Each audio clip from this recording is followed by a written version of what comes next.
Hello everybody. In this video we'll be looking at how to prepare potting soil at home.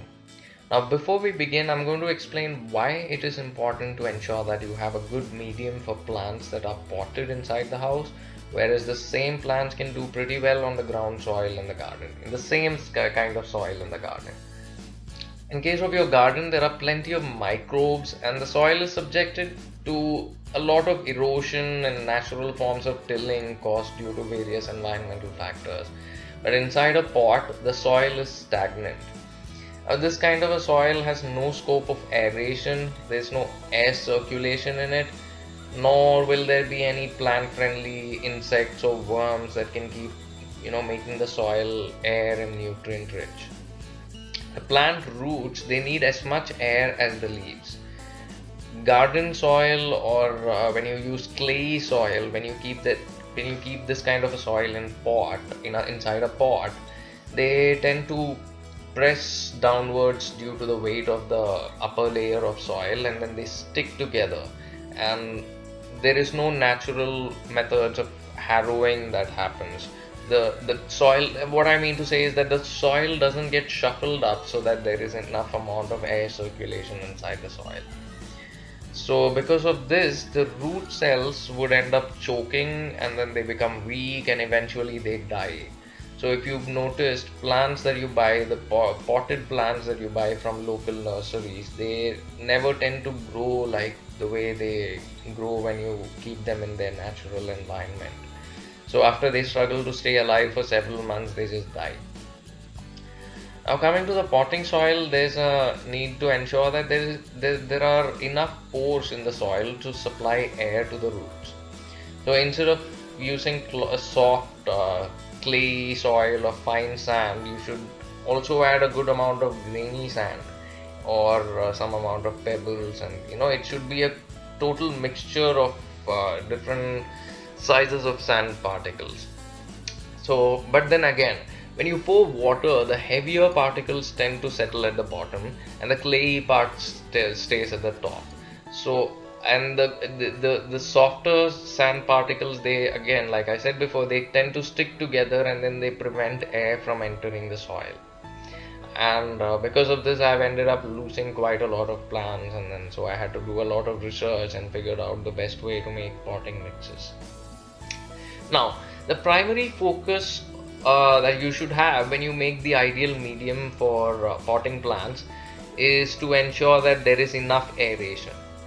Now, second, you need to make sure that the water, you shouldn't have a kind of a potting mixture that is so rough that the water simply flows out of the pot so easily. Now, it also has to retain some amount of, there has to be enough amount of water retention.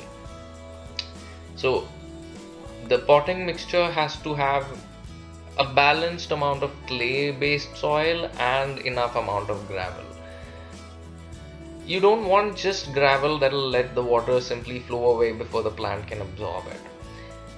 Now the third thing is to ensure that adequate nutrients such as compost or vermicompost are present. And the fourth thing is to ensure that the kind of medium does not require you to spend too much time on its maintenance. Now, if you just use garden soil, you will have to repeatedly keep digging it up and shuffling and harrowing it up so that you ensure that there is enough amount of air circulating in the soil. So now I wanted a kind of a rectangular container because I want to place this on the windowsill, and a conical pot was taking up too much space and wasn't fitting on the windowsill that I have. So I've cut open a jerry can and I've made a hole at the bottom, and this is fitting perfectly on my windowsill. I'm putting some gravel at the bottom. This will help in draining away the excess water, and it will also enable air from under the container to flow upwards towards the soil. Now the next thing is optional and not really needed, but since I went to the store, I bought some charcoal because the nursery from where I bought these things, they were also selling charcoal, and it was pretty cheap.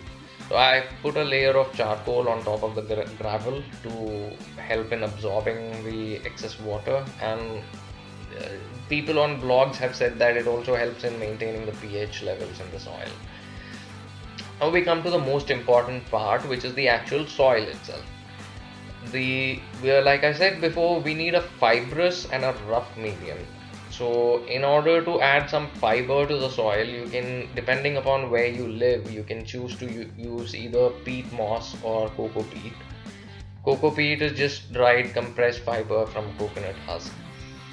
Now to this I'm going to add some amount of vermiculite, which is a volcanic compound which is very light in comparison to normal sand. So because of its lightness, it has this tendency of staying above and it doesn't, settle at the bottom, leaving the lighter sand particles at the top. So it remains mixed in the soil mixture.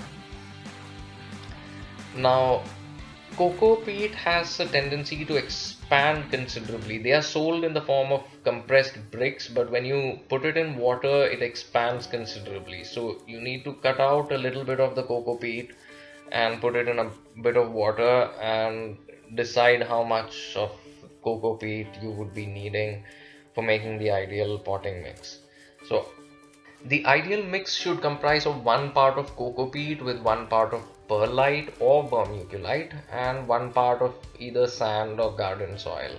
You could probably use the existing soil that is there in the pot in which your plant arrived, but now some people say on blogs that you shouldn't be using garden soil because there'll be microbes and insects and mites and other things which can cause damage to the plants. But I think you can give it a try. I doubt if it's going to be causing that kind of an apocalypse to the plants.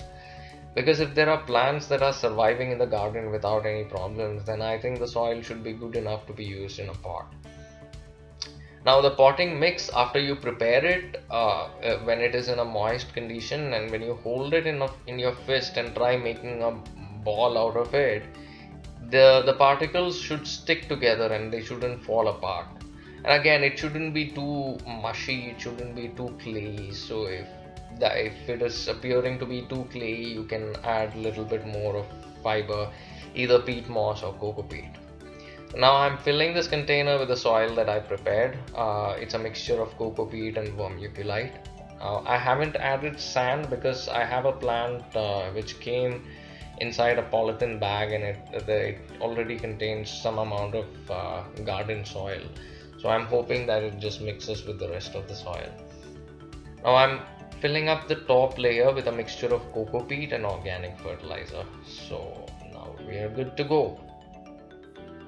Now the cocoa peat medium should be replaced every 6 months or a year depending upon how good the texture of the potting medium is. And I hope this plant survives, and if you have some way of measuring the pH level of the soil, it's great. If not, you can just follow the trial and error method. Most plants can survive through difficult pH conditions. I doubt if there can be any kind of soil that can instantly kill a plant. You can also add some amount of limestone and calcium. Calcium would act as a fertilizer and limestone would help in balancing the pH levels in the soil. So happy gardening and thank you for watching my video.